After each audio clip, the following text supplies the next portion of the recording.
আসসালামু আলাইকুম, কেমন আছেন বন্ধুরা? আমি আছি চট্টগ্রাম বাংলা বাজার।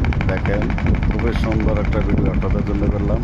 আবহাওয়া খুবই খারাপ চলতেছে। এই দেখেন, আবহাওয়া বেশি খারাপের কারণে বৃষ্টি হইতেছে চট্টগ্রামে বেশি।